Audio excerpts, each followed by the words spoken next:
Algunas historias tristes del Hombre Araña.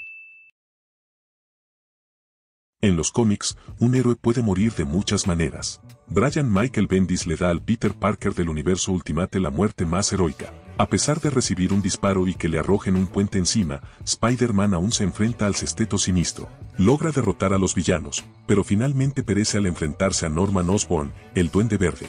Peter sonríe mientras descansa en el suelo. Por primera vez desde la trágica muerte de su tío, siente que hizo todo bien.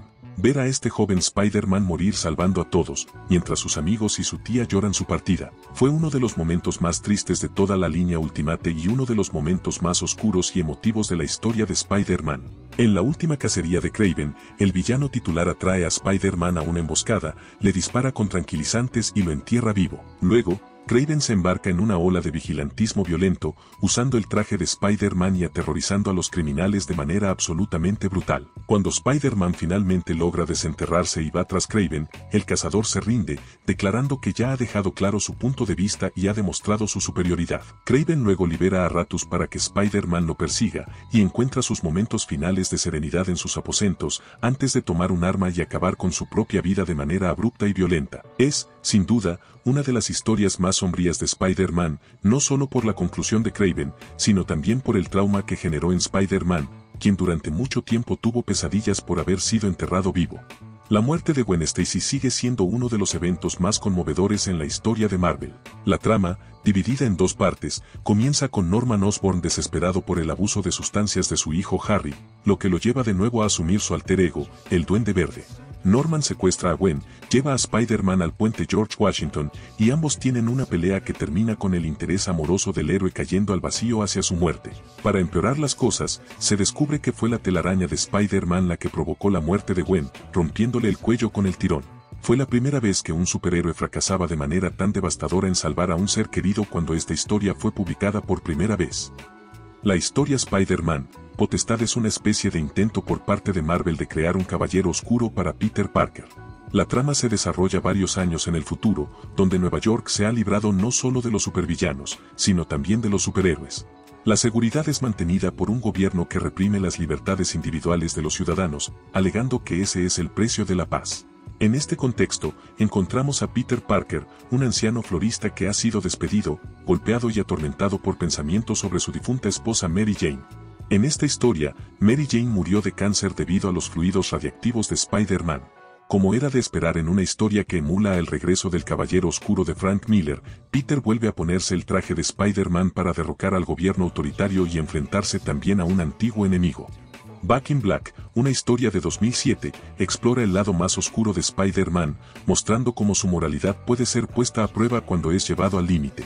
La trama comienza cuando la tía May recibe un disparo de un asesino desconocido, lo que lleva a Spider-Man a una búsqueda implacable del culpable. Para reflejar su violencia, duelo y falta de límites, vuelve a ponerse el traje negro. Esta oscuridad no solo afecta su apariencia externa, sino también su interior. Para descubrir quién está detrás del ataque a su tía, Spider-Man rompe ciertas reglas muy específicas en esta historia. Finalmente, descubre que el autor intelectual fue Wilson Fisk y se infiltra en la prisión donde está encarcelado el rey del crimen. Allí, se quita la máscara y le dice a Fisk que Spider-Man no ha venido a matarlo, pero Peter Parker sí. Mientras golpea al rey del crimen de manera épica, Parker le dice que Fisk no es más que un globo esperando a que alguien llegue con una aguja, y él es la aguja.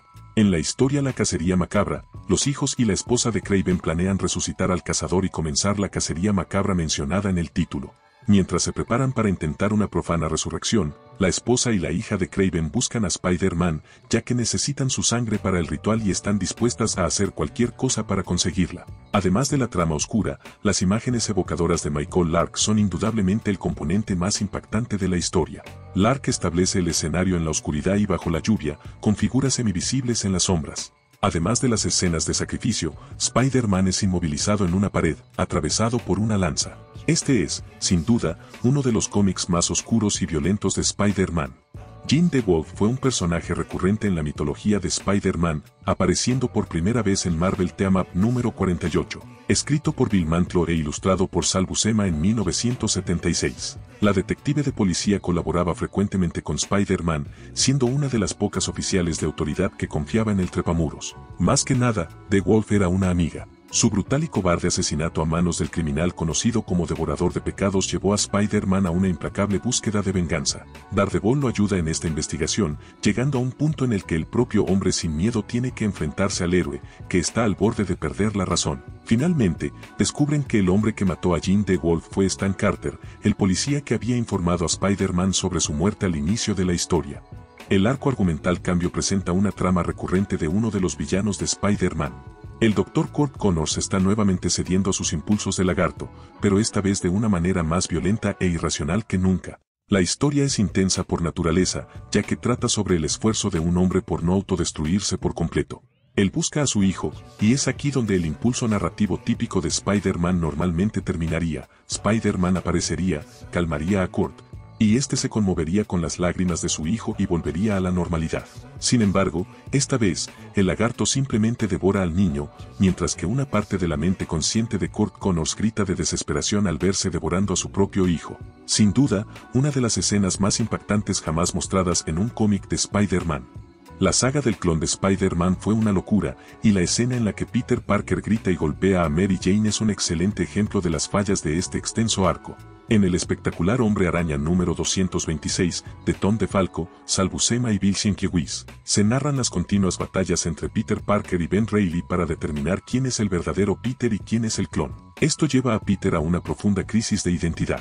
Un Peter furioso ataca a Ben, creyendo que el examen médico que muestra que él es el clon fue falsificado. Mary Jane intenta detenerlo, pero Peter responde golpeándola en la cara y empujándola hacia atrás. Probablemente, Peter solo intentaba apartarla de la pelea, pero subestimó su superfuerza debido a su ira. Lo más impactante de esta escena es que Mary Jane estaba embarazada.